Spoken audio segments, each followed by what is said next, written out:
Hello my dear students, welcome back to our channel neat and clear botany. So बेटा, आज हम लोग अपना क्लास 10th का एनिमल रेस्पिरेशन स्टार्ट करने वाले हैं। अभी तक हम लोगों ने अपना रेस्पिरेशन लाइफ प्रोसेस का न्यूट्रिशन कंप्लीट कर लिया, डाइजेशन कंप्लीट कर लिया, इसके साथ साथ हमने प्लांट रेस्पिरेशन कंप्लीट कर लिया, जिसके अंदर मैंने रेस्पिरेशन में आपको बेटे already aerobic respiration, anaerobic respiration, anaerobic के अंदर अल्कोहलिक फर्मेंटेशन बताया था, लैक्टिक एसिड फर्मेंटेशन बताया था। तो ये सारी चीजें हम लोग ऑलरेडी कवर कर चुके हैं। नाउ आज हम लोग अपना स्टार्ट करेंगे about the animal respiration. Okay, so हम लोग अपना स्टार्ट करते हैं, that is the animal respiration, because आप लोग बड़े स्कूल के अंदर एग्जाम्स भी आने वाले होंगे। सो इस चैप्टर को हम लोग बहुत जल्दी से वाइंड अप करते हैं। ओके, नाउ सबसे पहले हम लोग स्टार्ट करेंगे about the respiration in the animals. Human respiration का यहाँ पर पूरा रेस्पिरेटरी सिस्टम आपके बेटा सिलेबस के अंदर काफी अच्छे से दे रखा है, तो मैं डिटेल में आपको उसकी सारी चीजें बताती हूँ। कौन कौन सी चीजें इंपॉर्टेंट है वो भी सारी चीजें बताऊंगी, बट बताने से पहले भाई जल्दी जल्दी जल्दी आप लोग क्या करोगे, लाइक एंड सब्सक्राइब करना स्टार्ट कर दो मेरे चैनल को। ठीक है, सो हेडिंग डालते हैं हम लोग, that is the respiration in animals. Okay, so बेटा डिफरेंट डिफरेंट ऑर्गेनिजम्स ऐसे हैं, मतलब जो एनिमल्स हैं, हर एक एनिमल के अंदर सेम टाइप का रेस्पिरेशन नहीं होता है। ओके, हर किसी एनिमल के अंदर सेम टाइप का रेस्पिरेशन नहीं होता है। सो डिफरेंट डिफरेंट टाइप के एनिमल्स के अंदर डिफरेंट डिफरेंट टाइप का respiration it will take place. तो यहाँ पर मैं कुछ कैटेगरी लिख रही हूँ। यहाँ पे सबसे पहले हम लोग यहाँ पर लिखते हैं कि जो बॉडी सरफेस के थ्रू, मतलब जो स्किन होती है, बॉडी सरफेस नॉट स्किन, जो बॉडी का बाहर का जो पार्ट होता है, ठीक है, बॉडी सरफेस, जो सरफेस है उससे जो रेस्पिरेशन होता है वो किसके अंदर होता है, तो दैट इज द अमीबा। ठीक है, सो यहाँ पर हम लोग लिखते हैं that is the body surface. Body surface, body surface से किसके अंदर होता है, like an amoeba. As amoeba आप लोग जानते हो सिंगल सेल्ड ऑर्गेनिज्म है, तो उसके अंदर हम लोग स्किन उसको नहीं बोल सकते, बिकॉज वो सिंगल सेल्ड ऑर्गेनिज्म, तो स्किन तो बहुत सारी मल्टी सेलुलर स्ट्रक्चर होता है। ओके, सो बॉडी सरफेस के थ्रू हमारा किसमें होगा, अमीबा के अंदर होगा। अगर हम लोग बात करें बेटा सिर्फ ट्रैकिया के थ्रू, ठीक है, trachea that is the wind pipe, तो हमारे अंदर भी ट्रैकिया प्रेजेंट है, बट जो हमारा जो रेस्पिरेशन है वो कहाँ पर होता है, लंग्स के अंदर होता है। बट अगर हम कॉकरोचेस की बात करें तो कॉकरोचेस के अंदर जो रेस्पिरेशन है वो किसके हेल्प से होता है, that is with the help of the trachea. ठीक है, सो यहाँ पे हम लोग कॉकरोच लिख देते हैं। ओके ना, now third example, third one, that is with the help of the skin. आप लोगों को पता है स्किन के थ्रू सबसे कॉमन टाइप का जो रेस्पिरेशन है that is seen in case of the frog.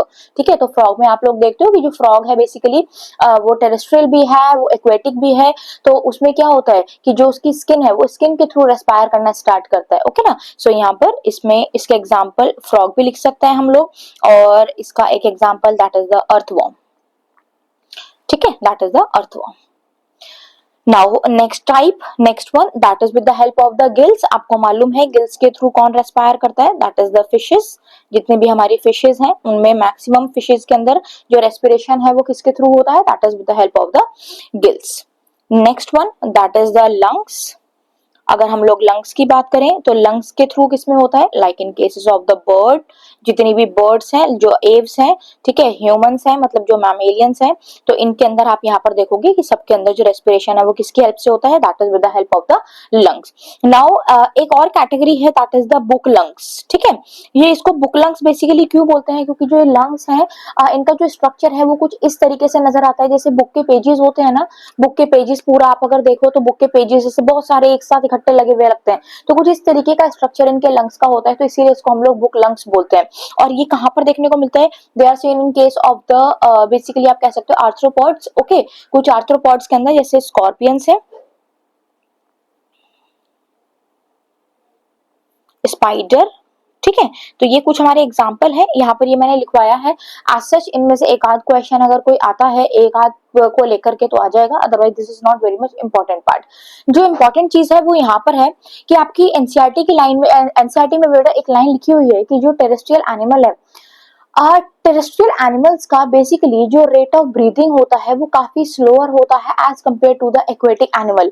तो एक्वेटिक एनिमल्स में क्या होता है, आप कभी अगर देखो तो अगर आप फिशेस को देखो, अगर किसी एक्वेरियम में आप फिश को देख रहे हो तो उसमें आप हमेशा देखोगे जो फिश है उसका जो माउथ है वो ऑलरेडी ओपन रहता है, हमेशा ओपन रहता है, और वो बार बार बार बार रिस्पायर कर रही होती है। तो उसका रीजन क्या होता है, ये कई बार आपको या तो इसमें असर्शन रीजन टाइप में बड़ा पूछ सकता है इस क्वेश्चन को, ठीक है, this is very much important line, या फिर आपको इसे 1 मार्क क्वेश्चन में भी पूछा जा सकता है तो इसका जो सिंपल बेसिक रीजन है वो क्या चीज होता है कि भाई जो हमारा एटमॉस्फेयर है, एटमॉस्फेयर के अंदर जो ऑक्सीजन है वो काफी अच्छे खासे अमाउंट के अंदर प्रेजेंट है, ठीक है।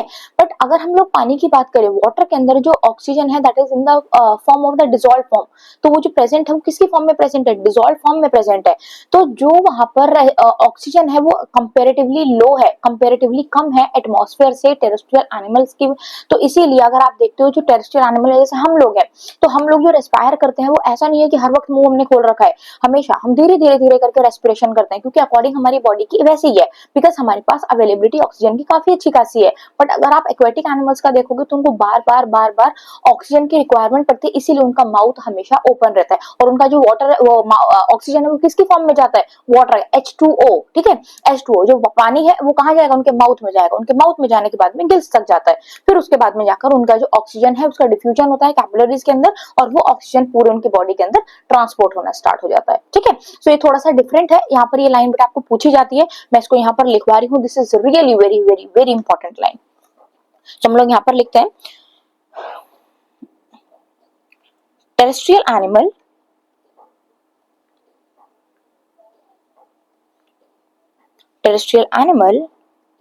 use oxygen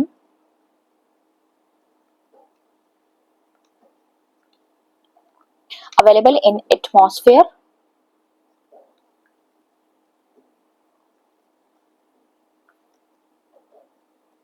for respiration। ये बड़ा एज इट इज आपके एनसीईआरटी की लाइन में यहाँ पर लिखवा रही हूँ, but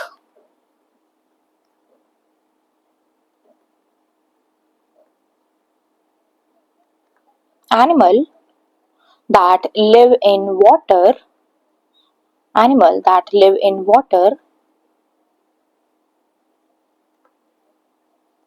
need to use the oxygen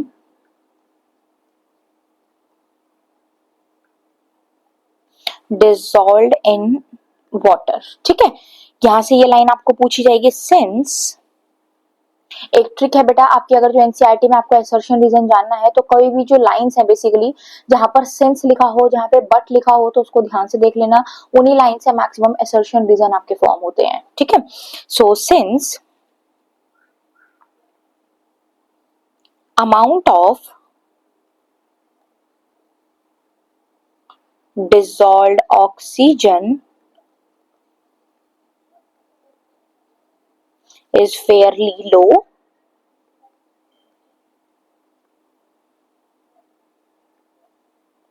as compared to the amount of oxygen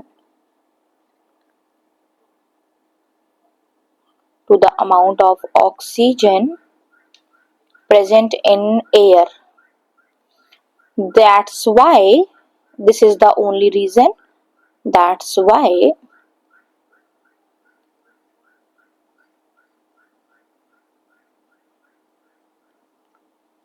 rate of breathing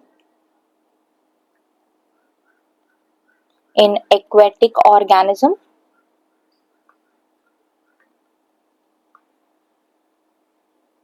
is much faster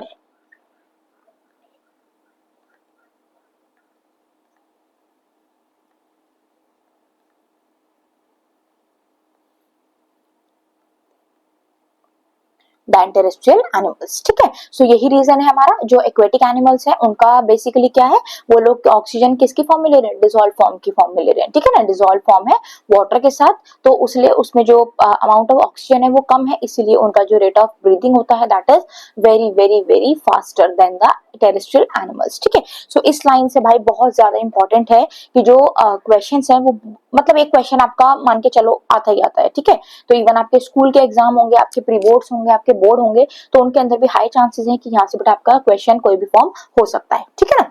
चलो अब इसके बाद में मैं आपको एक रेस्पिरेशन समझाती हूँ, that is the branchial respiration, जो फिशेस के अंदर होता है, ठीक है। तो एक बार फिश का रेस्पिरेशन समझते हैं, इससे भी क्वेश्चन बन सकता है।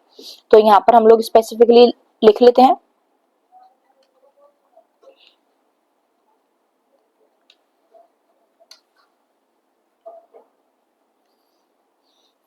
जो फिश के अंदर रेस्पिरेशन होता है, ठीक है। तो एक यहाँ पर भाई छोटी सी मछली बना लेते हैं हम लोग, उसमें देख लेते हैं।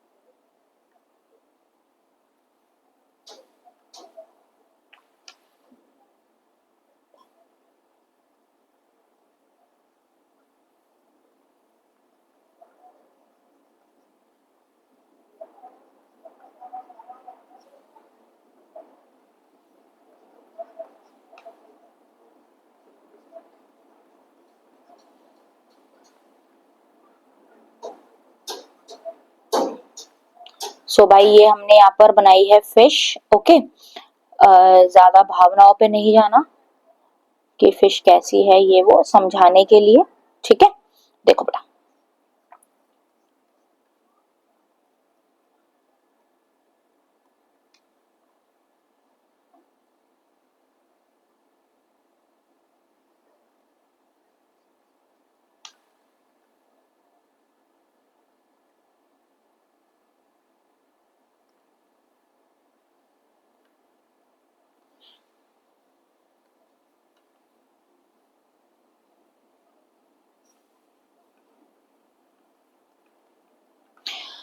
ये जो मैंने स्ट्रक्चर बनाया है यहाँ पर, ये रिप्रेजेंट कर रहा है सपोज गिल्स। ठीक है, देखो होता क्या है बेटा, जो फिशेज हैं वो अपने माउथ से वाटर को इनटेक करती हैं। ठीक है, जो पानी है वो इनके मुंह में जाएगा, जब इनके माउथ में जाएगा तो वाटर के अंदर ऑलरेडी ऑक्सीजन प्रेजेंट है। अब ये जो पानी है, ये वाटर की मूवमेंट होगी कहां पर, ये वाटर मूव करेगा गिल्स के पास तक। ये जो गिल्स हैं, इधर बहुत सारी ब्लड की कैपिलरीज, ठीक है, ब्लड वेसल्स प्रेजेंट होती हैं। ये जो पानी है, ये उस वेसल के पास, जो कैपिलरीज हैं, जो ब्लड वेसल्स हैं, बेसिकली उनके पास जाके जो ऑक्सीजन का अमाउंट होगा, वो ऑक्सीजन इन कैपिलरीज से, इन ब्लड वेसल्स के अंदर डिफ्यूज होना चालू हो जाएगा। धीरे धीरे करके ये डिफ्यूजन होगा।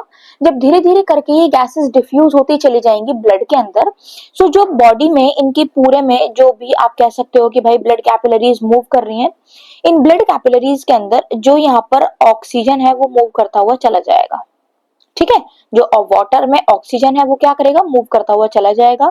मूव करता हुआ जाएगा, जहां जहां पर ब्लड कैपिलरीज हैं, हर जगह पर जो वाटर है वो वाटर के साथ, बेसिकली आप कह सकते हो ब्लड के साथ में ऑक्सीजन मूव करता हुआ चला जाएगा। और जहां जहां पर भी इनके टिश्यूज को रिक्वायरमेंट होगी, वहां वहां पर ये सारी ऑक्सीजन यूज हो जाएगी।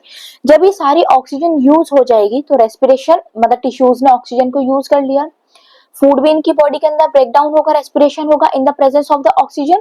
तो उससे क्या होगा, जो फूड है उसका ब्रेक डाउन होगा in the presence of the oxygen, उससे क्या रिलीज होगी, कार्बन डाइऑक्साइड। अब यहाँ पर कार्बन डाइऑक्साइड फॉर्म होनी चालू हो गई है। ठीक है, अब यहाँ पर क्या होगा, जो कार्बन डाइऑक्साइड है, पहले ये डायरेक्शन कैसी थी बेटा, पहले डायरेक्शन इनकी इस तरीके से थी।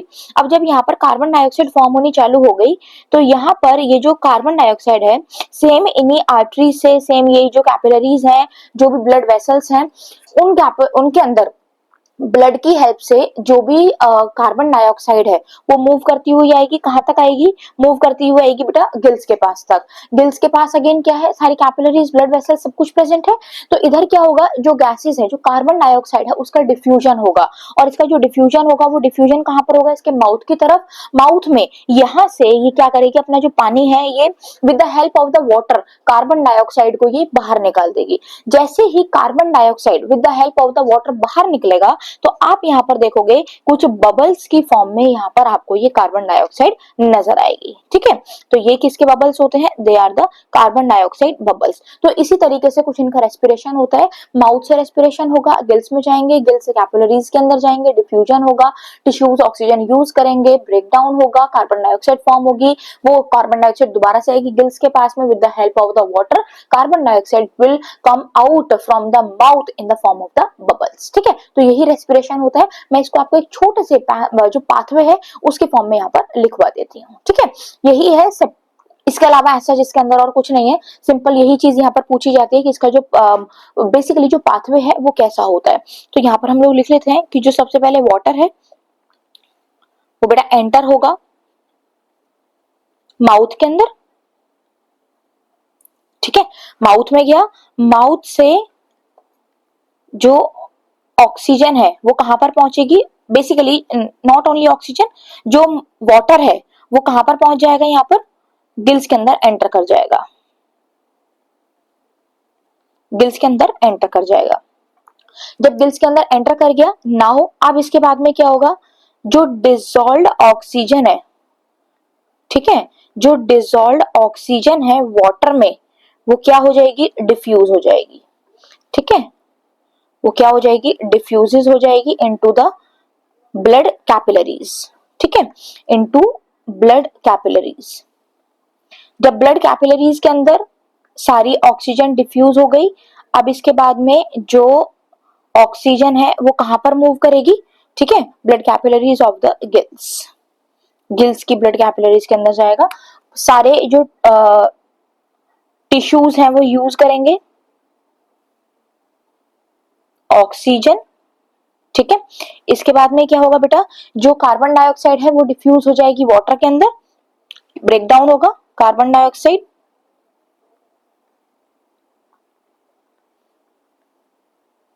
Diffuses into water.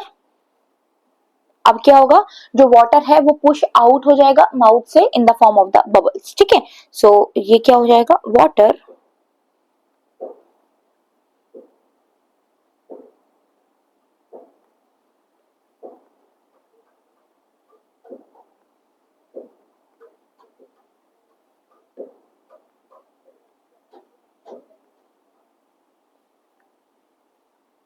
In the form of bubbles. तो इस तरीके से रेस्पिरेशन होता है बेटा किसके अंदर, फिशेस के अंदर। तो आई थिंक आप लोगों को बेटा ये सब क्लियर हो गया होगा, समझ में आ गया होगा, बहुत सिंपल इजी वे में मैंने आपको बताया है, इसको देख लेना एक बार, कई बार इससे क्वेश्चन पूछा गया है, तो आपको ये पाथवे एटलीस्ट पता होना चाहिए, ओके ना। चलो अब हम लोग बेटा नेक्स्ट स्टार्ट करते हैं, that is the human respiration. तो हेडिंग डालते हैं हम लोग यहाँ पर,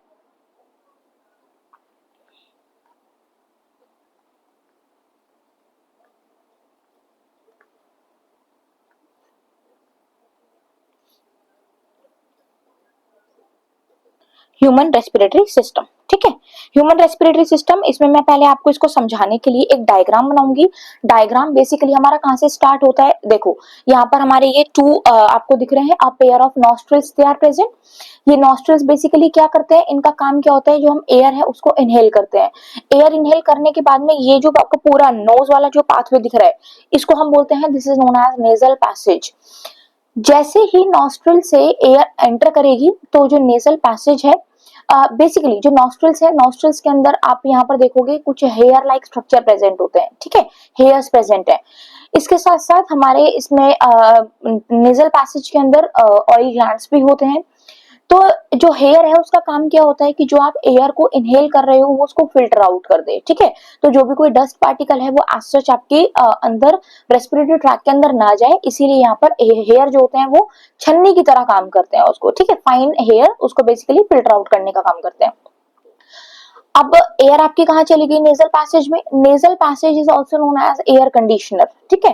नेजल पैसेज का काम क्या होता है बेटा, कि नेजल पैसेज के अंदर अगर हम देखें तो इसमें बेसिकली क्या चीज होती है कि जो एयर हम लोग इनहेल कर रहे हैं वो एयर, अगर सपोज बहुत गर्मी का टाइम है तो बहुत गर्म एयर होगी, ठीक है, तो बहुत गर्म भी नहीं होनी चाहिए, बहुत ठंडी भी नहीं होनी चाहिए। तो बेसिकली जो एयर हम लोग इनहेल कर रहे होते हैं, ये नेजल पैसेज उस एयर को आप कह सकते हो उसका टेम्परेचर चेंज करके उसको एक मॉडरेट टेम्परेचर अलाउ करते हैं, जिसकी वजह से एयर हमारी अंदर जा पाती है। फिर इसके बाद में हमारे अंदर प्रेजेंट होते हैं इंटरनल नॉस्ट्रिल्स। इंटरनल नॉस्ट्रिल्स के बाद में हमारा स्टार्ट होता है दैट इज द फारिंक्स, ओके। फारिंक्स हमारे कॉमन पैसेज है, और उसके बाद हमारा स्टार्ट होता है that is the trachea. Trachea में C shaped cartilaginous ring present होती है। उसका मेन काम क्या होता है कि भाई सपोज जैसे आप लोग कहीं मैकडोनल्ड गए हो, आप कहीं भी अगर कोई फास्ट फूड खा रहे हो, कोई कुछ भी अगर जंक फूड खा रहे हो, तो आपने देखा है ना, नॉर्मली अगर सपोज हम पिज्जा बर्गर कुछ खाते हैं तो उसके साथ हम कोल्ड ड्रिंक में कुछ ना कुछ जरूर लेते हैं, है ना। तो यही रीजन एक बेसिकली है कि जब कभी भी जैसे अगर हम लोग सपोज कोई कोल्ड ड्रिंक पी रहे हैं, ठीक है, उसके अंदर स्ट्रॉ है, अब उसके अंदर अगर अच्छा खासा लिक्विड है, अगर कोल्ड ड्रिंक है, तो जो स्ट्रॉ है उससे आराम से आप सक कर लोगे, ठीक है। बट अगर आप देखो कि उसके अंदर बहुत कम है, ठीक है, कोल्ड ड्रिंक बहुत कम रह गई है और आप उसे सक कर रहे हो, तो आप एक टाइम कंडीशन ऐसी देखते हो ना कि जो पाइप होता है, जो स्ट्रॉ है, वो चिपक जाता है, वो कोलैप्स हो जाता है। तो सेम ऐसी चीज कि अगर हमारी ट्रैकिया में भी सी शेप कार्टिलेजिनस रिंग प्रेजेंट ना हो तो उसकी वजह से क्या होगा, जो हमारी ट्रैकिया है वो कोलैप्स हो जाएगी। अगर हमारा ट्रैकिया कोलैप्स हो गया तो उसकी वजह से क्या होगा, जो आपका इंस्पिरेशन है, आपका रेस्पिरेशन है, वो नहीं हो पाएगा, आपकी सांस पूरी आप मतलब इनहेल एक्सेल नहीं कर पाओगे, जिसकी वजह से डेथ होने के चांसेस बढ़ जाते हैं, ठीक है। तो यही हमारा रीजन है कि जो कार्टिलेजिनस रिंग है वो बेसिकली हमारी ट्रैकिया को कोलैप्स होने से प्रिवेंट करती है। नाउ एयर ट्रैकिया के बाद में कहां पर मूव करेगी बेटा, लंग्स के अंदर मूव करती है। बेसिकली जो ट्रैकिया है वो दो पार्ट में बाइफर्केट हो जाता है, ठीक है। इसमें प्राइमरी ब्रांक्यूल्स, सेकेंडरी ब्रांक्यूल्स, टर्शियरी ब्रांक्यूल्स, ये सारे होते हैं। तो ये सब ब्रोंक्यूल्स वाला पूरा पार्ट है। उसके बाद में आपका सारा लास्ट तक पहुंच पहुंच के बहुत सारी मल्टीपल ब्रांचेस होती हैं। और लंग्स के अंदर जो टर्मिनल पार्ट होता है उसको हम लोग बोलते हैं दैट इज द एल्वियोलाई। तो एल्वियोलाई के अंदर बेसिकली क्या होता है, exchange of the gases takes place. तो जो भी एक्सचेंज होता है गैसेस का वो उधर ही पास में ब्लड वेसल्स जारी होते हैं, कैपिलरीज होती हैं, तो उनसे by the process of the diffusion oxygen and carbon dioxide का डिफ्यूजन होगा from capillaries to the alveoli and from alveoli to the capillaries। ठीक है, तो इस तरीके से हमारा पूरा ट्रांसपोर्टेशन होता है। सो इसको मैं एक बार डायग्राम के साथ आपको बताती हूँ कि यहाँ पर बेसिकली इसका पूरा का पूरा जो स्ट्रक्चर है हमारा ह्यूमन रेस्पिरेटरी सिस्टम वो कैसा होता है, कौन कौन से पार्ट यहाँ पर प्रेजेंट होते हैं। ठीक है, तो हम लोग यहाँ पर एक बार ड्रॉ कर लेते हैं इसका डायग्राम।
ये मैंने यहाँ पर डायग्राम बनाया, एक बार इसको लेबल कर लेते हैं ताकि आपको अच्छे से समझ में आ जाए। ये जो ऊपर वाली ओपनिंग बनाई है इस ओपनिंग को हम लोग बोलते हैं this is the nasal passage,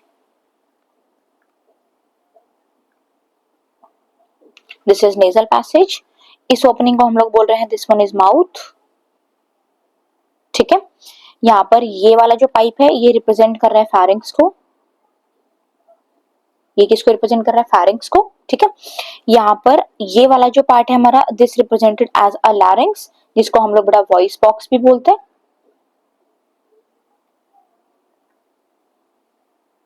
this is voice box. ये हमारा क्या है, दिस इज अ ट्रैकिया, और ये क्या है, these are the C shaped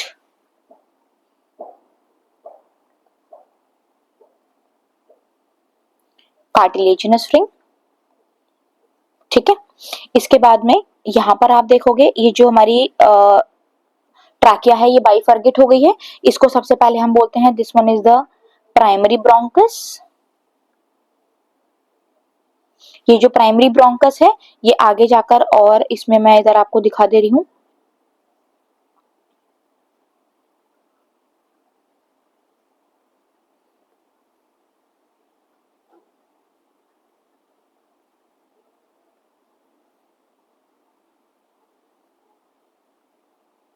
ठीक है, ये कुछ मैंने यहाँ पर पार्टीशंस दिखाए हैं। तो इसमें यहाँ पर आप इसको कंसिडर कर सकते हो, ये हमारी प्राइमरी है, तो ये हमारी कौन सी हो गई है, this one is secondary bronchus.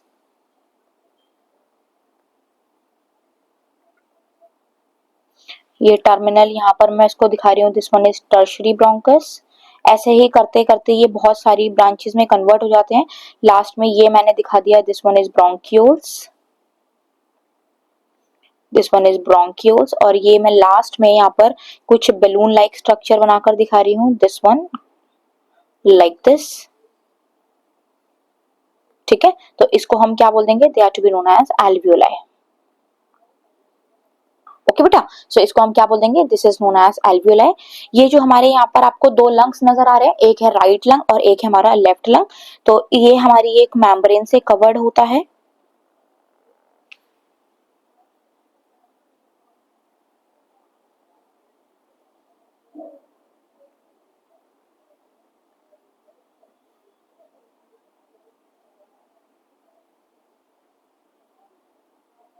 ठीक है, ये हमारी मेम्ब्रेन से कवर्ड रहते हैं। यहाँ पर आपको एक ये वाला दिस वन, ये जो लंग है इसको हम बोलते हैं this one is the right lung. बेटा राइट लंग और लेफ्ट लंग में बिल्कुल भी कंफ्यूज मत होना। जो आपका राइट साइड है, ठीक है, मतलब आप ये सोचना है जो आपका राइट साइड है जब आप बना रहे हो तो वो आपका लेफ्ट बनेगा। ओके, मतलब ऑपोजिट है, क्योंकि हम इसे समझाने के पर्पज से इसको राइट मानते हैं, और ये वाला जो हमारा लंग है इसको हम क्या मानते हैं, this one is the left lung. Okay, so ये हमारा क्या है, this one is the left lung. ये राइट लंग है, ये लेफ्ट लंग है। अब इस में आप यहाँ पर देखोगे कि ये जो हमारा पूरा लंग्स वाला पार्ट है, ये लंग्स हमारा पूरा प्रोटेक्टेड होता है with the help of the rib cage. तो यहाँ पर आप कुछ देखोगे इस तरीके से आपको यहाँ पे रिब्स नजर आती हैं, ठीक है। तो टोटल 12 पेयर की रिब्स होती हैं जो यहाँ पर प्रेजेंट होती हैं। तो ये मैंने बना दिया है, this is the rib cage, पूरा नहीं बनाया है। इसको समझ जाना आप लोग कि हमारा क्या है, this one is the rib cage. Left वाले लंग में आप यहाँ पर देख रहे हो नीचे की तरफ जो लंग पार्ट है, इसमें एक छोटी सी स्पेस यहाँ पर मैंने बनाई है। ये जो स्पेस है इसको हम लोग बोलते हैं, this is known as cardiac notch. तो ये वाला जो पार्ट है इसको हम क्या बोलते हैं, this is known as cardiac notch. Cardiac notch का मतलब क्या है कि यही जो जगह है इसी जगह पर हार्ट प्रेजेंट होता है, ठीक है ना। तो हार्ट जो है वो हमारा थोड़ा सा नॉट बिल्कुल लेफ्ट में नहीं होता, राइट में नहीं होता, slightly tilted toward the left. तो लेफ्ट साइड थोड़ा सा टिल्ट रहता है हमारा हार्ट, इसीलिए यहाँ पर एक स्पेस बनी होती है, उसको हम लोग कार्डियक नॉच बोलते हैं। ओके, इसके बाद में एक सबसे इंपॉर्टेंट मोस्ट इंपॉर्टेंट एक मैमेलियन कैरेक्टर है जो यहाँ पर इस तरीके से प्रेजेंट होता है। This structure it is known as diaphragm. Okay, तो इसको हम क्या बोलते हैं, this is known as diaphragm. This is known as diaphragm, ठीक है। तो ये है हमारा, अगर हम देखें इसको बेसिकली एक सिंपल सा स्ट्रक्चर जो हमारा ह्यूमन रेस्पिरेटरी सिस्टम का है, जिसके अंदर स्टार्ट होता है नेजल पैसेज, फिर माउथ है, फिर हमारा फेरिंग्स है। ये फेरिंग्स के बाद हमारे लैरिंग्स होते हैं, इधर ही हमारे ग्लॉटिस एपिग्लॉटिस भी प्रेजेंट है। वो हमारे बेसिकली क्या करते हैं, जो हम फूड इनटेक करते हैं उसको प्रिवेंट करते हैं ताकि वो हमारा फूड पाइप मतलब हमारा विंड पाइप के अंदर ना चला जाए, फूड पाइप के अंदर फूड जाए, ठीक है। फिर ट्रैकिया है, ट्रैकिया में सी शेप कार्टिलेजिनस रिंग प्रेजेंट है। ट्रैकिया हमारी बाइफरगेट होती है, प्राइमरी सेकेंडरी टर्शियरी ब्रोंकस, फिर ब्रोंकियोल्स में लास्ट में जाकर टर्मिनल हमारा क्या प्रेजेंट है, that is the alveoli. Cardiac notch present है। पूरा हमारा जो लंग्स है, रिब केज से हमारे दो ऑर्गन प्रिवेंट होते हैं, एक तो लंग्स है और दूसरा हमारा हार्ट। तो ये दोनों ऑर्गन हमारे प्रिवेंट होते हैं with the help of the rib cage. तो इसके बारे में हम लोग एक बार डिटेल में थोड़ा थोड़ा सा लिख लेते हैं कि कौन कौन से पार्ट्स हैं यहाँ पर। आई थिंक ये डायग्राम आपको बेटा क्लियर हो गया होगा, ओके ना। चलो अब हम लोग यहाँ पर स्टार्ट करते हैं, that is the very first. सबसे पहले हम लोग यहाँ पर इसका स्टार्ट करेंगे। फर्स्ट वन जो सबसे पहले हमारे क्या प्रेजेंट है, that is the nostrils. Okay, nostrils हमारे यहाँ पर प्रेजेंट है। नॉस्ट्रिल्स इसके बारे में तो डिटेल में हमें कुछ नहीं लिखना है, इनके अंदर फाइन हेयर प्रेजेंट होता है, फिल्ट्रेशन में ही हेल्प करते हैं। इसके बाद सेकंड है हमारा, that is the nasal passage.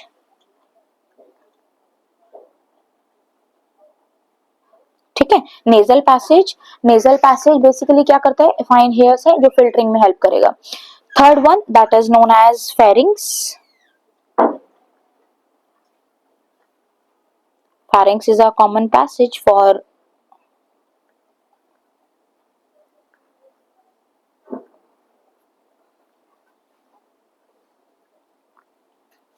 food and air.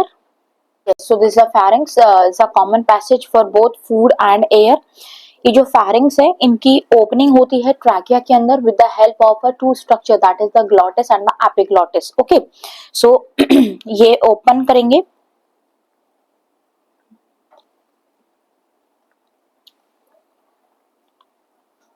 Open into trachea, ठीक है, थ्रू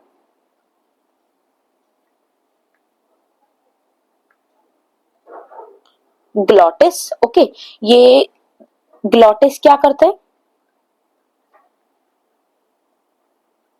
ग्लॉटिस कवर करता है एपिग्लॉटिस को।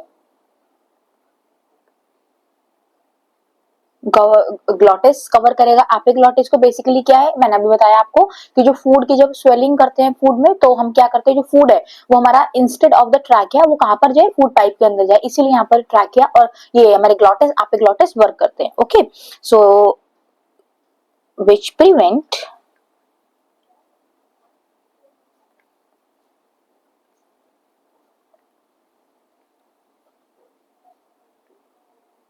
entry of food in windpipe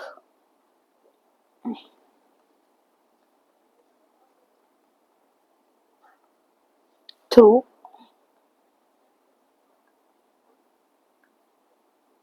swallowing। ठीक है, तो ये है हमारा ग्लॉटिस एपिग्लॉटिस का फंक्शन। नाउ इसके बाद में fourth one that is the larynx. Larynx को हम लोग बोलते हैं this is known as voice box.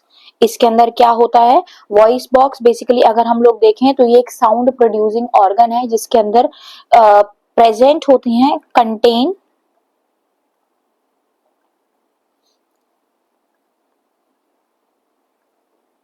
To pairs of vocal cord. Okay, ये क्या है, two pairs of vocal cord present है यहाँ पे। इन two pair of vocal cord के अंदर से जो वन पेयर है that is the true vocal cord. One pair जो है वो हमारी ट्रू है जो साउंड प्रोड्यूस करने में हेल्प करती है। ओके, जो साउंड प्रोड्यूस करने में हेल्प करती है। और जो दूसरा पेयर है, जो सेकंड पेयर होता है that is the false pair. ये कोई भी साउंड प्रोड्यूस नहीं करती है। ठीक है, sound production is absent in case of the second pair of the vocal cord. अब यहाँ पर अगर हम देखें तो प्यूबर्टी से पहले बेसिकली मेल और फीमेल दोनों के अंदर ये जो वोकल कॉर्ड वोकल कॉर्ड इनका जो साइज है that is same.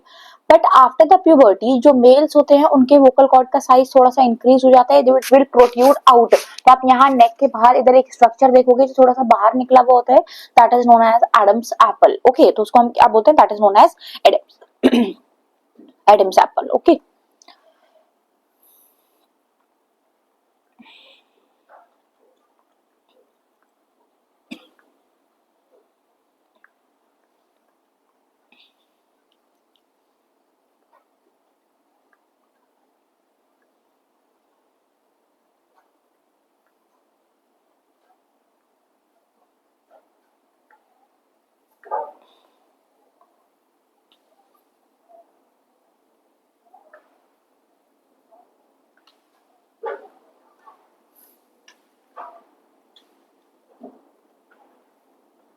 after puberty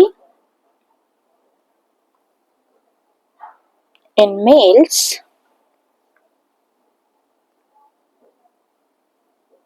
it become large and prominent। ठीक है, बहुत सारी कार्टिलेज से बना हुआ होता है ये। ठीक है, therefore जो कार्टिलेज है basically it gives appearance of apple like, that's why it is known as Adam's apple. Okay, so therefore called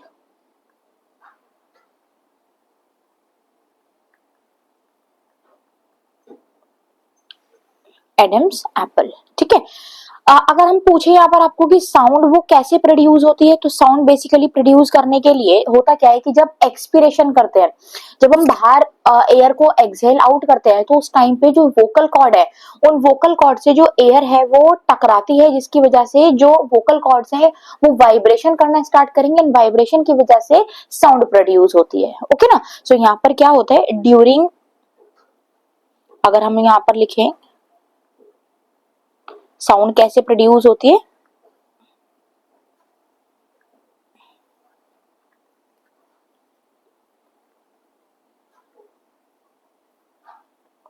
during expiration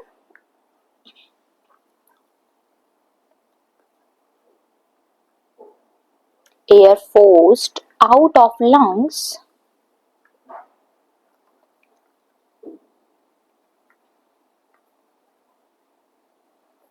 which vibrate vocal cord and इसकी वजह से क्या होगा, produce sound.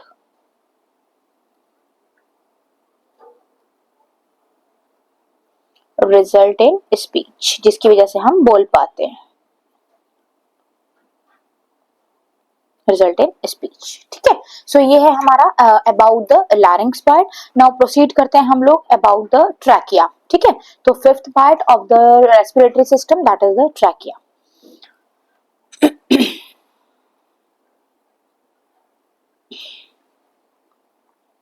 Trachea that is the wind pipe. इस wind pipe में basically यहाँ पर हम लोग क्या लिख सकते हैं, it is supported pie shaped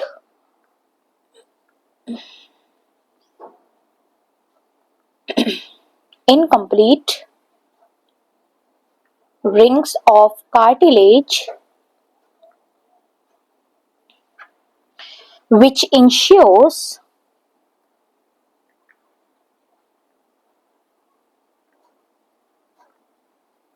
that air passage does not collapse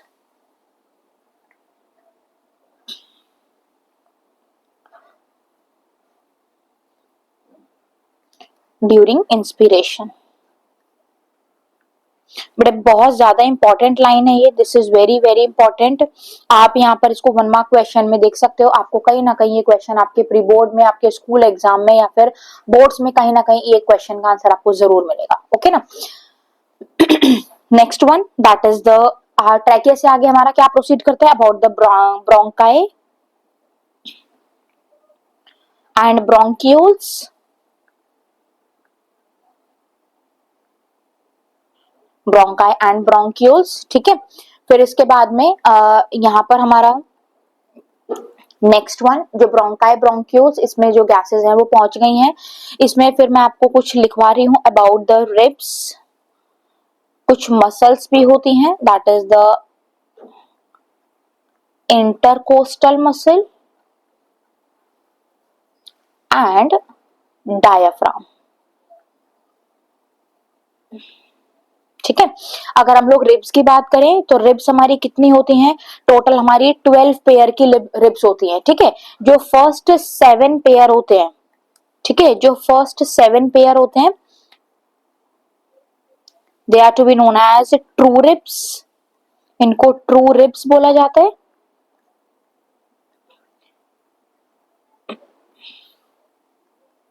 eighth, 9th and 10th pair, इनको हम लोग फॉल्स रिब्स बोलते हैं, they are known as false ribs. और जो लास्ट है हमारा 11th and 12th pair, that is known as floating ribs. इनके बारे में हम लोग बेटा क्लास 11th के जब जूलॉजी पढ़ते हैं तो डिटेल में पढ़ेंगे। ओके, इंटरकोस्टल मसल्स कौन सी होती हैं, देखो लेट सपोज यहाँ पर ये मैंने बनाई है, ये सपोज रिब्स बनाई है, ठीक है। ये कोई एक रिब है, ये कोई दूसरी रिब है। दो रिब को जोड़ने के लिए जो मसल बीच में लगी होती है, ठीक है, जो मसल बीच में प्रेजेंट होती है for the connection of the two ribs, इस मसल को हम लोग बोलते हैं, this is known as intercostal muscle. और इसी इंटरकोस्टल मसल की वजह से जो हमारी चेस्ट कैविटी है, जो रिब्स हैं, उनकी फॉरवर्ड बैकवर्ड मूवमेंट शो होती है, ठीक है। लास्ट है हमारा दैट इज द डायाफ्राम। ये जो डायाफ्राम है, अगर हम इस डायाफ्राम को देखें तो सबसे इंपॉर्टेंट स्ट्रक्चर है हमारा that is the diaphragm which is a mammalian character. Normally अगर हम देखें डायाफ्राम का,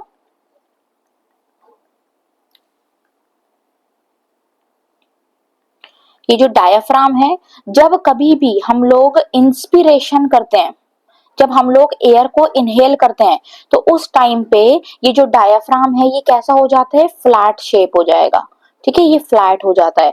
और कभी भी जब हम सांस बाहर छोड़ते हैं, जब हम एक्सपीरेशन करते हैं, तो एक्सपीरेशन के टाइम पे ये जो डायाफ्राम है इसका साइज कैसा हो जाता है, it will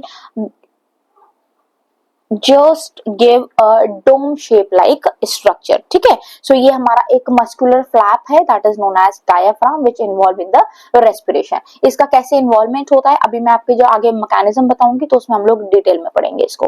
okay, now very last part of the respiratory system that is known as alveoli. So sir सबसे लास्ट में हम लोग पढ़ते हैं दैट इज द लंग्स, और इसके अंदर हम लोग पढ़ेंगे यहाँ पर एल्वियोलाई के बारे में, ठीक है। लंग्स जो बेसिकली है this is the soft spongy pinkish colour organ. Okay, इसके अंदर बेटे बहुत सारी आप कह सकते हो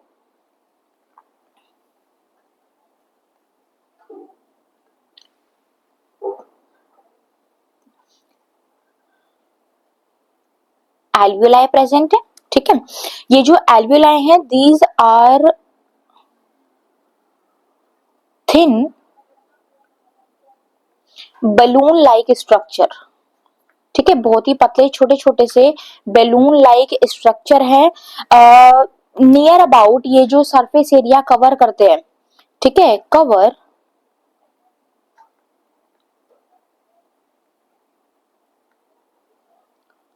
surface area of 80 metre square, ठीक है। ये थिन बैलून लाइक स्ट्रक्चर, अगर हम इसका अमाउंट देखें तो 300 मिलियन 300 मिलियन एल्वेलाइज हमारे बोथ द लंग्स इन दोनों के अंदर प्रेजेंट होते हैं। It cover near the surface area of 80 metre square just equivalent to the tennis court, ठीक है। तो जो टेनिस कोर्ट होता है उसका जैसा सरफेस एरिया ये इतना सारा कवर करके रखते हैं, ठीक है।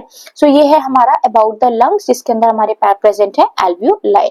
नाउ मैं इसमें आपको एक चीज लिखवा रही हूँ, दैट इज द एल्वियोलाई के बेसिकली जो हम यहाँ पर कैरेक्टरिस्टिक देखते हैं रेस्पिरेटरी सरफेस, इससे क्वेश्चन पूछ लिया जाता है कि कौन कौन से कैरेक्टरिस्टिक्स होते हैं जो surface area respiratory surface area present होते हैं रेस्पिरेशन के लिए।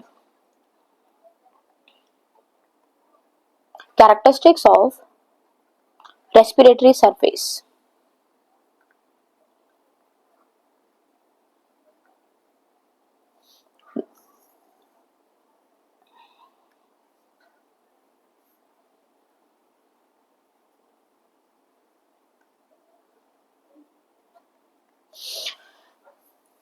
देखो इसमें एक डायग्राम बनाते हैं last balloon like structure alveoli का, और इससे किस तरीके से पैसेज होता है, कैसे मूवमेंट होती है गैसेस की, वो मैं आपको यहाँ पर बताती हूँ, ओके ना।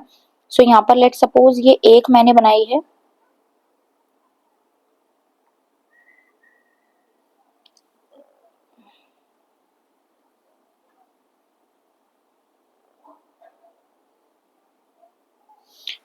ये एक मेम्ब्रेन, ठीक है,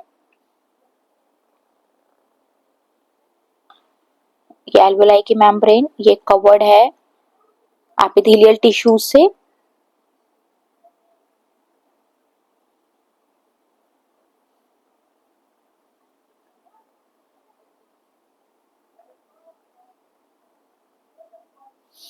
यहाँ पर ये मैं एक कैपिलरी बना रही हूँ कोई,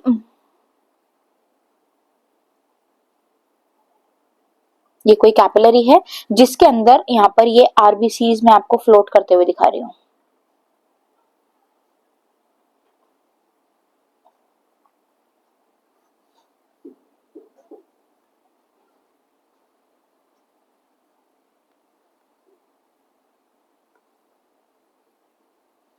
ओके, अब यहां से ये जो एल्वियोलाई है इसके अंदर एयर एंटर करेगी। जैसे ही इसके अंदर एयर एंटर करती है, एयर एंटर करने के बाद में जो ऑक्सीजन होगी, ठीक है, जो ऑक्सीजन है वो क्या करेगी, यहाँ पर इसमें आप यहाँ पर देख रहे हो, पहले मैं एक बार कुछ लेयर्स हैं यहाँ पर वो मेंशन कर दूं। ये हमारी कैपिलरीज हैं, इन कैपिलरीज के बाद में ये हमारा बीच में ये एक स्पेस नजर आ रहा है आपको, हम, ठीक है, यहाँ पर ये एक स्पेस नजर आ रहा है, ठीक है, दिस स्पेस। सो कोई भी अगर जैसे एयर यहाँ पर एंटर करी, एंटर करते के साथ में जो यहाँ पर सपोज ऑक्सीजन है, ऑक्सीजन को ट्रांसपोर्ट होने के लिए, क्योंकि यहाँ पर होगा डिफ्यूजन, तो डिफ्यूजन के लिए उसको सबसे पहले ये वाली जो मेम्ब्रेन है, this is the first layer, ये यहाँ पर सेकंड गैप है, और ये यहाँ पर कैपिलरी की थर्ड लेयर है। इन तीनों मेम्ब्रेन को क्रॉस करते हुए जाना पड़ेगा। जैसे ही तीनों मेम्ब्रेन क्रॉस हो जाएंगी, जो ऑक्सीजन है वो कहां पर पहुंच जाएगी, हमारी जो कैपिलरीज के अंदर आरबीसीज फ्लोट कर रहे हैं उनके पास पहुंच जाएगी। आरबीसीज के अंदर प्रेजेंट है हमारा हीमोग्लोबिन, एक सिंगल हीमोग्लोबिन की एबिलिटी होती है कि वो बाइंड अप करे 4 ऑक्सीजन को, और वो 4 ऑक्सीजन को एक साथ लेकर के चला जाए कहां पर, टिश्यूज के पास तक। तो इस तरीके से हमारा ट्रांसपोर्ट होगा ऑक्सीजन का। ऑक्सीजन हमारी बॉडी में यूज हो जाएगी, in the presence of the oxygen जो फूड है उसका ब्रेकडाउन होगा, result in the formation of the carbon dioxide. तो जो कार्बन डाइऑक्साइड है वो भी ब्लड के अंदर ब्लड स्ट्रीम में फ्लोट करती हुई आएगी, और जो कार्बन डाइऑक्साइड है वो हमारे यहाँ पर सेम इन तीनों लेयर को, कैपिलरीज की लेयर को, कैपिलरीज और एल्वियोलाई के बीच की स्पेस को, जो इंटरस्टिशियल स्पेस है उसको, और जो एल्वियोलाई की मेम्ब्रेन है, इन तीनों लेयर को यहाँ पर क्रॉस करते हुए कार्बन डाइऑक्साइड डिफ्यूज हो जाएगी, और वो हमारे माउथ से बाहर हो जाती है bye the process of the expiration, ठीक है। तो ये हमारा प्रोसेस होता है जिसकी तरह आप कह सकते हो कि ये हमारे कुछ स्ट्रक्चर्स हैं जो एल्वियोलाई और कैपिलरी के बीच का हमारा पूरा पार्ट होता है कि कैसे ऑक्सीजन एंड कैसे कार्बन डाइऑक्साइड डिफ्यूज होती है। तो इसके लिए कौन कौन से कैरेक्टरिस्टिक होने चाहिए किसी भी रेस्पिरेटरी सरफेस के लिए। सबसे पहली चीज, जो रेस्पिरेटरी मेम्ब्रेन है वो कैसी होनी चाहिए, सबसे पहले जो रेस्पिरेटरी मेम्ब्रेन है वो बहुत पतली होनी चाहिए, ठीक है। जितनी थिन होगी उतना ज्यादा डिफ्यूजन जल्दी से होगा। So thin and permeable membrane होनी चाहिए टू द रेस्पिरेटरी गैसेस। जो भी रेस्पिरेटरी गैसेस हैं, जितनी ज्यादा पतली मेम्ब्रेन होगी उतना जल्दी जल्दी से डिफ्यूजन प्रोसेस होगा। ओके ना। सेकंड वन, जो भी हमारी पूरी अंदर की जो पूरी मेम्ब्रेन्स है वो कैसी होनी चाहिए, मॉइस्ट होनी चाहिए। तो यहाँ पर कुछ सर्फेक्टेंट्स होते हैं जो मतलब म्यूकस जैसे, ठीक है, वो सिक्रीट होते रहते हैं, तो उससे यहाँ पे होता है मॉइस्ट कंडीशन हमेशा क्रिएट रहती है। Next one, that is the highly vascularised. Highly vascularised का मतलब क्या है कि जो एल्वियोलाई है उनके सराउंडिंग में बहुत सारी ब्लड वेसल्स प्रेजेंट होने चाहिए। नंबर ऑफ ब्लड वेसल जितनी ज्यादा होंगी उतना जल्दी जल्दी डिफ्यूजन प्रोसेस स्टार्ट होगा। ओके ना। Next one, that is the fourth, large surface area होना चाहिए। और लार्ज सरफेस एरिया को कौन इंक्रीज करता है, that is the alveoli. Large surface area होना चाहिए और इसके साथ साथ डायरेक्टली और indirectly in contact with the oxygen.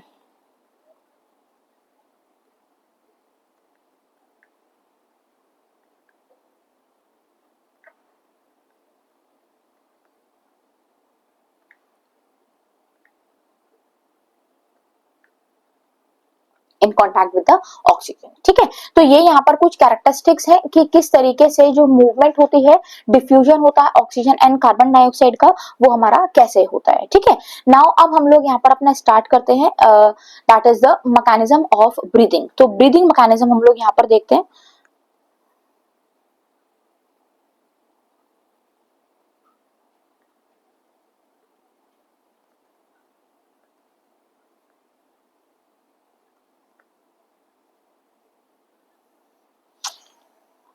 भाई एक यहाँ पर मैं आपको लिख दे रही हूँ, एक क्वेश्चन बहुत इंपॉर्टेंट है, डिफरेंस बिटवीन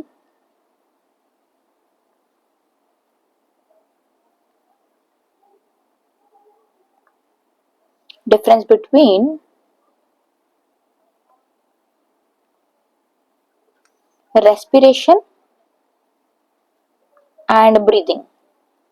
ठीक है, तो ये एक क्वेश्चन है, this is very very very important. इससे एक क्वेश्चन आ जाता है कि डिफरेंस बताओ यहाँ पर रेस्पिरेशन और ब्रीदिंग में, दोनों के अंदर डिफरेंस क्या होता है। ओके ना। सो हम लोग अपना स्टार्ट करते हैं, that is the breathing mechanism. Breathing mechanism basically सबसे पहले क्या होता है, that is the inhalation known as inspiration. बाद में हम लोग पढ़ेंगे अबाउट द एक्सपिरेशन। ठीक है, तो इनहेलेशन और एक्सपिरेशन ये सब होते कैसे हैं, इसको मैं आपको यहाँ पर डिटेल में बताती हूँ।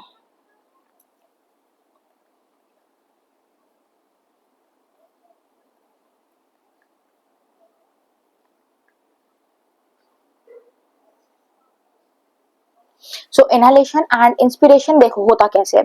सबसे पहली चीज, लेट सपोज यहाँ पर मैं कुछ एक डायग्राम बना रही हूँ, समझने के लिए इसको समझना आप लोग। सपोज ये हमारी रिप्रेजेंट कर रही है, ये मैंने पीछे बनाया है, this one is the backbone. ठीक है, ये क्या है, this one is the backbone. और यहाँ पर आगे की तरफ मैं इसमें शो कर रही हूँ यहाँ पे कुछ रिब्स। ठीक है, तो ये मैंने यहाँ पर सपोज ये कुछ रिब्स हैं और रिब्स को जोड़ने के लिए देयर इज अ इंट्राकोस्टल मसल्स। ठीक है, सब देखो यहाँ पर होता क्या है कि जब कभी भी हम लोग इंस्पिरेशन करते हैं तो इंस्पिरेशन के टाइम पे जो यहाँ पर हमारा ये डायाफ्राम है, ठीक है, वो डायाफ्राम नॉर्मली कंडीशन में कैसा रहता है, डोम शेप का रहता है। ठीक है, नॉर्मली कैसा रहता है, डोम शेप रहता है। जब हम लोग इंस्पिरेशन करते हैं तो इंस्पिरेशन के टाइम पे ये जो हमारी रिब केज है, जो हमारा रिब केज है, ये कैसा मूव करेगा, एक बार जब हम सांस लेंगे तो सांस लेने के बाद आप देखोगे कि जो हमारी चेस्ट कैविटी है वो थोड़ी सी बाहर की तरफ को आती है, फॉरवर्ड मूवमेंट करती है। तो यहाँ पर लेट सपोज ये हमारा इनिशियल है। ठीक है, अगर ये हमारा इनिशियल जो वॉल्यूम है वो इतना है, और जब हमने मतलब इंस्पिरेशन किया, हमने इनहेलेशन किया, तो हमारी चेस्ट कैविटी थोड़ी सी बाहर आई। तो सपोज यहाँ पर ये जो हमारा फाइनल जो बन गया, जो कैविटी का बन गया, वो हमारी फाइनल इतनी हो गई कि थोड़ी सी ये बाहर आ गई। जब ये बाहर आ गई तो यहाँ से क्या हुआ, थोड़ा सा वॉल्यूम बढ़ गया। और इसके साथ साथ ये जो डायाफ्राम है ये कैसा था, डोम शेप था। ये हमारा कैसा है, इनिशियल स्ट्रक्चर। और जब ये इनिशियल से आप यहाँ पर देखोगे तो ये कैसा हो जाएगा, ये फ्लैट हो जाता है। तो ये हमारा फाइनल है। तो अगर आप यहाँ पर इसमें कंपेयर करो कि सबसे पहले पहले हमारा यहाँ पर ये इतना था, ठीक है, जो सरफेस एरिया हमारा इतना था, बढ़ने के बाद में ये हमारा कितना हो गया, इतना बढ़ गया। ठीक है। सो इनिशियल से फाइनल, सो बेसिकली यहाँ पर क्या होता है, फॉरवर्ड मूवमेंट होती है जिसकी वजह से जो हमारी चेस्ट कैविटी है वो बाहर आएगी, चेस्ट कैविटी बाहर आएगी और उसके साथ साथ जो डायफ्राम है वो डोम से कैसा हो जाएगा, फ्लैट हो जाता है, जिसकी वजह से आप यहाँ पर देखोगे कि जब कभी भी हम लोग इंस्पिरेशन करते हैं तो इंस्पिरेशन के टाइम पे जो हमारी चेस्ट कैविटी है उसके अंदर वॉल्यूम क्या हो जाएगा, इंक्रीज हो जाएगा, and volume is inversely proportional to the pressure. ठीक है, तो जैसे ही हमारा चेस्ट कैविटी का वॉल्यूम बढ़ेगा वैसे ही प्रेशर हमारे लंग्स के अंदर डिक्रीज हो जाएगा। जैसे ही प्रेशर डिक्रीज होगा, एटमॉस्फेयर के अंदर प्रेशर काफी ज्यादा है, बाहर हमारे बाहर एटमॉस्फेयर में काफी ज्यादा प्रेशर है, अंदर हमारे प्रेशर लो हो गया, तो from high pressure to the low pressure movement होता है एयर का, और उसके बिहाफ पे हम लोग यहाँ पर इंस्पिरेशन इजिली कर पाते हैं। ठीक है, सो एक बार हम लोग इसको लिख लेते हैं यहाँ पर, आई थिंक ये क्लियर हो गया होगा। तो intercostal muscle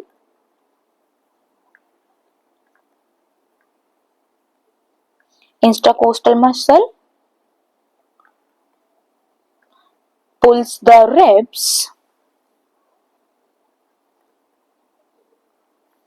outward। Same time पर क्या होगा,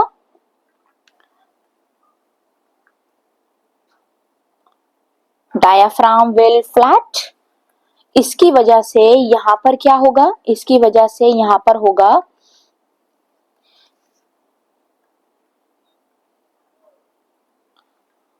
volume will increase and pressure क्या हो जाएगा, decrease. So from high pressure, high pressure कहां पर है, एटमॉस्फेयर के अंदर,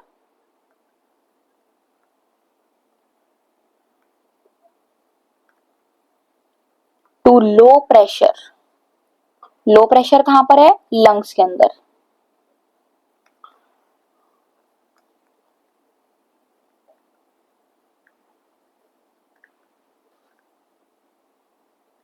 movement of gases takes place, जिसकी वजह से क्या होगा, यहाँ पर जो एटमॉस्फेयर के अंदर गैसेस है वो कहां आ जाएगी, एयर रशेस इनसाइड।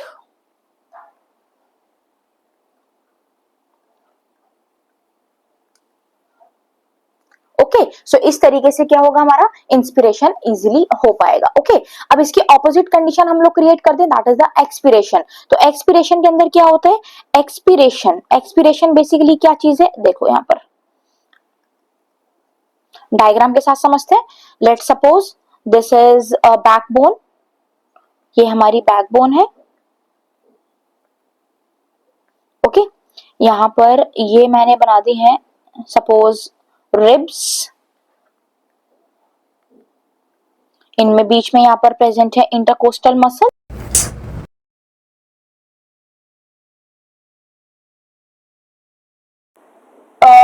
इंस्पिरेशन हुआ, तो इंस्पिरेशन के टाइम पे डायाफ्राम कैसा था, फ्लैट है, तो ये हमारी कैसी कंडीशन होगी, this is the initial condition. और जब हम एक्सपिरेशन करते हैं तो डायाफ्राम कैसा हो जाएगा, इट विल डोम शेप, तो ये हमारी फाइनल होगी, this one is the final condition. पहले हमारा जो रिबकेज था वो आउटवर्ड बाहर की तरफ मूव करा, अब जब आप सांस बाहर छोड़ते हो तो चेस्ट कैविटी अंदर की तरफ जाती है, तो लेट सपोज पहले ये जो हमारा है this one is the initial. Okay, और जब ये अंदर की तरफ मूव हुआ तो अब यहाँ पर चेस्ट कैविटी थोड़ी सी कम हो गई, तो ये हमारा क्या हो गया, this one is the final one.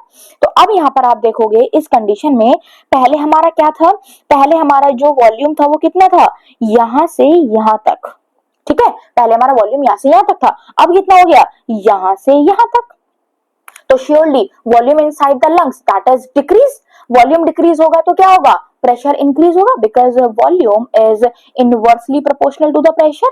तो इसकी वजह से यहाँ पर क्या होगा, जब वॉल्यूम यहाँ पर डिक्रीज हुआ तो प्रेशर इंक्रीज होगा, प्रेशर अंदर ज्यादा है, एटमॉस्फेयर में कम है, तो बाहर अंदर से बाहर की तरफ गैसेस का मूवमेंट हो जाएगा। ओके, सो सेम यही चीजें हम लोग यहाँ पर हम एक्सप्रेशन में लिखते हैं, that is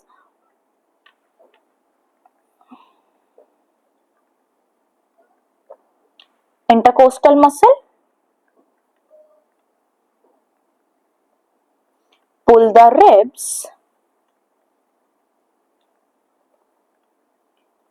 inwardly, same time diaphragm कैसा हो जाएगा, diaphragm become dome shape. Okay, ये डोम शेप हो गया, जिसकी वजह से आप यहां पर देखोगे volume it will decrease, hence pressure increase. तो इसकी वजह से अब क्या होगा, from high pressure, high pressure अब कहां पर हो गया, लंग्स के अंदर,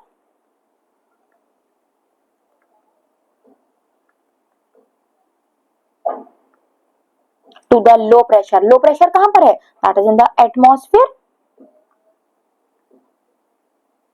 तो इस तरीके से क्या हो जाएगा, एयर रशेस आउटसाइड। ठीक है, तो एयर क्या हो जाएगी, बाहर की तरफ निकल जाएगी, जो कार्बन डाइऑक्साइड है वो बाहर की तरफ एक्सेल आउट हो जाएगी। ठीक है, सो ये हमारे यहाँ पर मैकेनिज्म है, that is the breathing mechanism which includes inspiration and expiration. Okay ना, सो यहाँ पर ये था हमारा about the breathing mechanism. Now last part हम लोग पढ़ते हैं, आपकी एनसीईआरटी के अंदर बेटा एक टर्म दे रखी है, that is known as residual volume. Now what is residual volume, एक बार मैं आपको बता देती हूँ क्या होता है। देखो, कभी भी जब हम लोग सांस लेते हैं, ठीक है, सांस ली छोड़ी, सांस ली छोड़ी, inspiration expiration, inspiration expiration continuously चलता रहता है।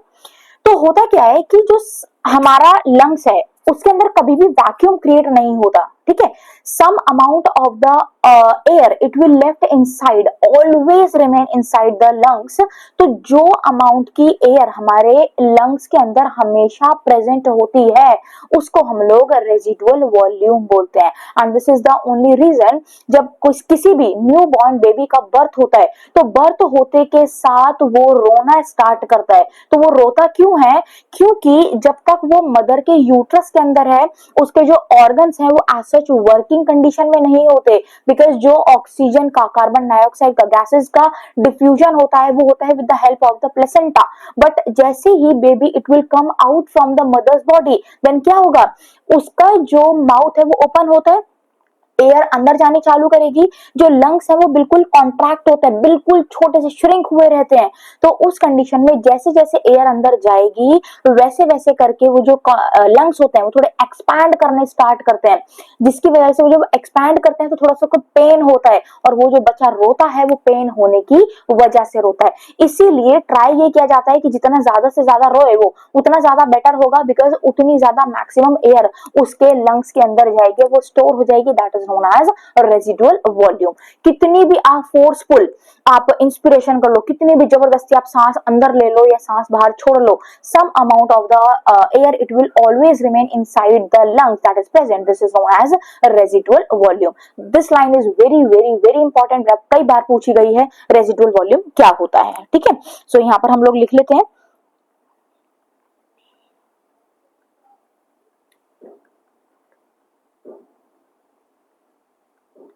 during breathing cycle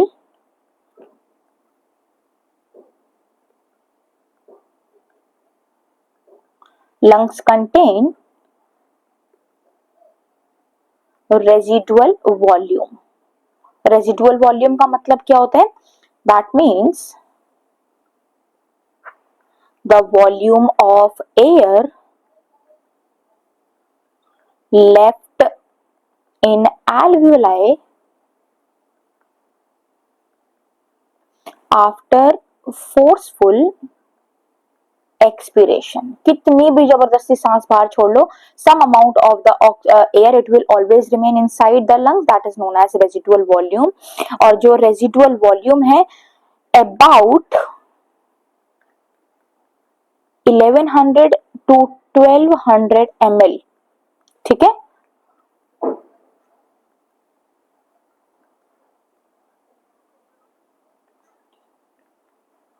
always remains in lungs. ठीक है, सो ये काफी इंपॉर्टेंट लाइन थी, इसको ध्यान से देख लेना। इसके बाद में आपको यहाँ पर पूछा जाता है, name the respiratory pigment. Respiratory pigment कौन सी है, दैट इज द हीमोग्लोबिन। सो यहाँ पर हम लोग इसका लिख लेते हैं, दैट इज द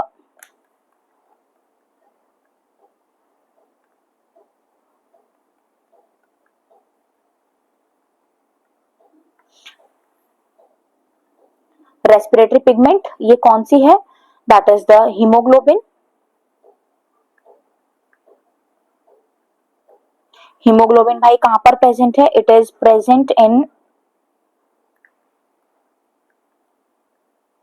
आरबीसीज। ठीक है, आरबीसीज के अंदर ये प्रेजेंट है और इसकी हाई एफिनिटी होती है ऑक्सीजन के साथ, हाई O2 एफिनिटी होती है। Okay, let suppose this is one haemoglobin, ये एक हीमोग्लोबिन है, तो वन हीमोग्लोबिन इसके पास कैपेबिलिटी है कि ये एक साथ टोटल 4 ऑक्सीजन के मॉलिक्यूल्स को यहाँ पर एक साथ कैरी करके ले जा सकता है। सो जो हमारे यहाँ पर 4 ऑक्सीजन, इसकी मैं यहाँ पर आपको लिख देती हूँ, दैट इज Hb4O8। ठीक है, ये जो Hb4O8 है, ये Hb4 बेसिकली हीमोग्लोबिन जिसके साथ 8 ऑक्सीजन अटैच हैं, इस स्ट्रक्चर को हम लोग बोलते हैं, this is known as oxyhaemoglobin. This is known as oxyhaemoglobin. ठीक है, सो ये है हमारा अबाउट द हीमोग्लोबिन। एक बार हम यहाँ पर देख लेते हैं transport of carbon dioxide.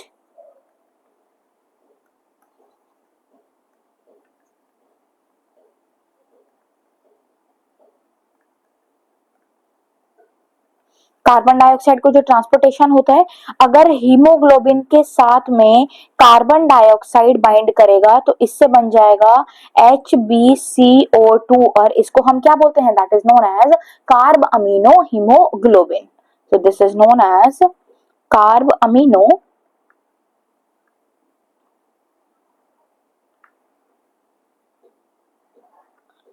Haemoglobin. ठीक है, सो ये था हमारा about the respiration. This is all about respiration.